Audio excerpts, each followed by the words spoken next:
أعوذ بالله من الشيطان الرجيم. بسم الله الرحمن الرحيم.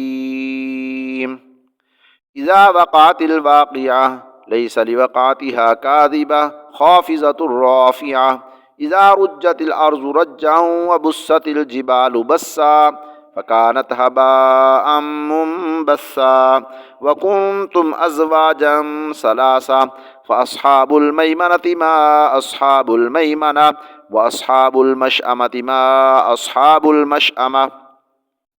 والسابقون السابقون أولئك المقربون في جنات النعيم سلة من الأولين وقليل من الآخرين على سرر موزونة متكئين عليها متقابلين يطوف عليهم ولدان مخلدون بأكواب وأباريق وكأس من معين لا يصدعون عنها ولا ينزفون وفاكهة مما يتخيرون ولحم طير مما يشتهون وحور عين كأمثال اللؤلؤ المكنون جزاء بما كانوا يعملون لا يسمعون فيها لغوا ولا تأثيما إلا قيلا سلاما سلاما وأصحاب اليمين ما أصحاب اليمين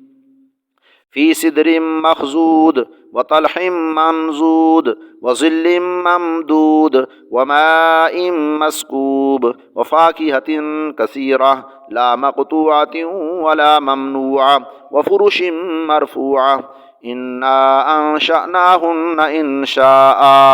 فجعلناهن أبكارا عربا أترابا لأصحاب اليمين ثلة من الأولين وثلة من الآخرين وأصحاب الشمال ما أصحاب الشمال في سموم وحميم وظل من يحموم لا بارد ولا كريم إنهم كانوا قبل ذلك مترفين وكانوا يصرون على الحنث العظيم وكانوا يقولون أإذا متنا وكنا ترابا وعظاما أإنا لمبعوثون أو آباؤنا الأولون قل إن الأولين والآخرين لمجموعون إلى ميقات يوم معلوم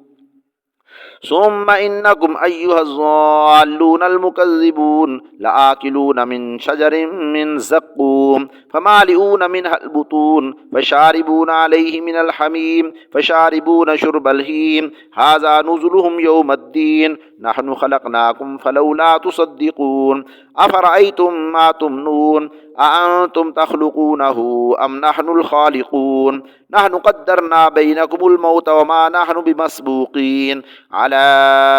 أن نبدل أمثالكم وننشئكم فيما لا تعلمون ولقد علمتم النشأة الأولى فلولا تذكرون أفرأيتم ما تحرسون أأنتم تزرعونه أم نحن الزارعون لو نشاء لجعلناه حطاما فظلتم تفكهون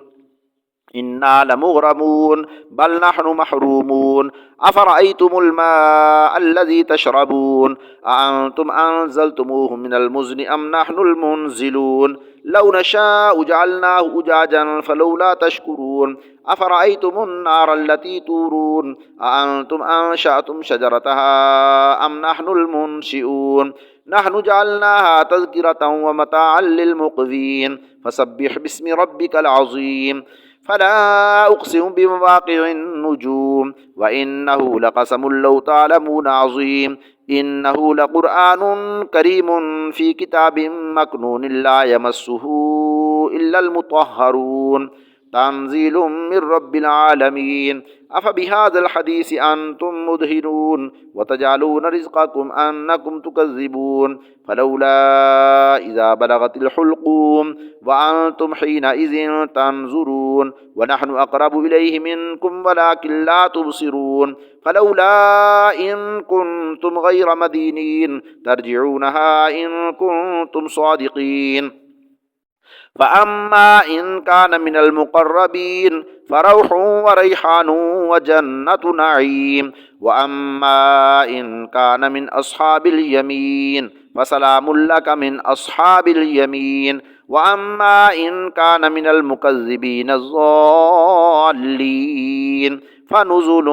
من حميم وتصلية جحيم إن هذا لهو حق اليقين فسبح باسم ربك العظيم آمنت بالله صدق الله العظيم